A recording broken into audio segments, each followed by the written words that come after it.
नाजरीन, एक ज़माने में एक शख्स था जो बहुत बड़ा शराबी था और ख़तरनाक तरीके से शराब पीता था।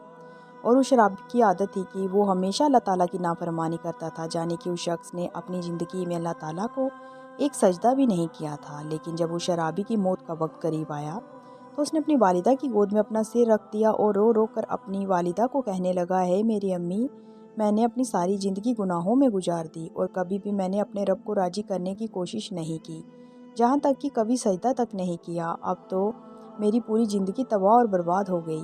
ए मेरी अम्मी, मुझे लगता है कि मेरी मौत करीब आ गई है और मैं बहुत जल्द मर जाऊँगा। ऐ मेरी माँ, मेरी बस यही रिक्वेस्ट है कि जब मैं मर जाऊँ तो तुम अपने मुर्शीद के पास जाना और मेरे लिए सिफारिश करना कि जब मैं मर जाऊँ तो वो मुर्शीद मेरा नमाज जनाजा खुद आकर पढ़ाए, क्योंकि मैंने अपनी ज़िंदगी में इतने गुनाह किए हैं कि मुझे नहीं लगता कि मेरे जनाजे को कोई इंसान आएगा। और अगर आपके मुर्शीद मेरा जनाजा पढ़ाने आएंगे तो शायद लोग उन्हें देखकर मेरे जनाजे में शामिल हो जाएं। उनकी वालिदा ने भी जब ये बात सुनी तो उनकी आंखों में भी आंसू आ गए। माँ तो माँ होती है, वो तो अपने बच्चों से बेपनाह प्यार करती है। फिर वालिदा उठी और अपने मुर्शीद यानी हज़रत ख्वाजा हसन बसरी रहमतुल्लाह अलैह की खिदमत में हाजिर हो गई और जाकर अर्ज करने लगी, है हज़रत, मेरे बेटे की ज़िंदगी ख़त्म होने वाली है और उसकी आखिरी ख्वाहिश है कि उसका नमाज जनाजा आप पढ़ाएं। ये सारी बात हज़रत ख्वाजा हसन बसरी ने सुनकर कहा, ए औरत, मैं उसका नमाज जनाजा नहीं पढ़ाऊँगा, क्योंकि उसने अपनी सारी ज़िंदगी शराब पी है और कभी भी अल्लाह को सजदा नहीं किया है। ये सारी बात सुनकर उस शराबी शख्स की माँ बहुत दुखी हुई और रोते हुए अपने बेटे के पास पहुंची और रोते हुए अपने बेटे के सिर पर हाथ रखकर कहने लगी, काश मेरे बेटे, तुमने मेरी बात मान ली होती तो आज मेरे मुर्शीद जनाजा पढ़ाने से कभी इनकार ना करते। ये बात सुनकर वो नौजवान शख्स रोने लगा और रोते रोते वो कहने लगा, है मेरी माँ, मुझे एक बात बता।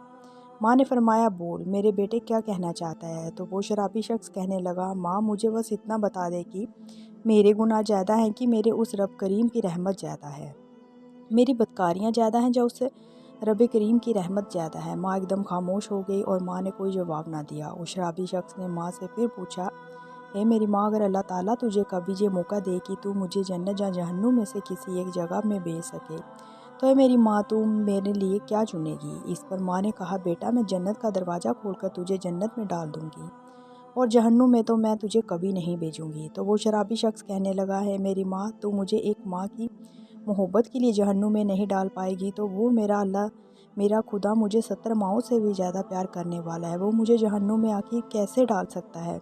वह ये कहते हुए उस नौजवान शख्स का इंतकाल हो गया और उसकी माँ ने अपने बेटे को देखकर रोने लगी। उधर दरवाज़ा खटकाने की आवाज़ हुई और जब माँ ने जाकर देखा तो सामने मुर्शीद कामिल हज़रत ख्वाजा हसन बसरी रहमतुल्लाह अलैह मौजूद थे। माँ ने जैसे ही अपने मुर्शीद को देखा तो कहने लगी, आपने तो मुझे मेरे बेटे का जनाजा पढ़ाने से इनकार कर दिया था। तो इस पर मुर्शीद ने कहा, तुम्हारे जाने के बाद जब मैं सो गया, मेरी आंख लग गई तो किसी कहने वाले ने कहा, ए हसन बसरी, तू यहाँ पर सोया हुआ है, वहाँ पर हमारे दोस्त का जनाजा कौन पढ़ाएगा, जा मेरे दोस्त का जनाजा पढ़ा करा। अल्लाह अकबर। तो नाजरीन, अल्लाह ताला कितना रहमान और रहीम है। वो शख्स जिसने अपनी सारी ज़िंदगी गुनाहों में गुजार दी, लेकिन जब उसका आखिरी वक्त आया तो अल्लाह ताला की मोहब्बत में और पछतावे में और गुनाह के एहसास में आंसू गिराए तो अल्लाह ताला ने उसके आंसुओं के बदले उस शख्स को बख्श दिया और उसकी मग़फ़िरत कर दी। सुबहान अल्लाह। बाकी हमारा रब रहमान और रहीम है। अल्लाह ताला हमें अपने गुनाहों पर शर्मिंदा और अपनी गलत हरकतों पर तौबा करने की तौफीक अता फ़रमाए। आमीन सुम आमीन।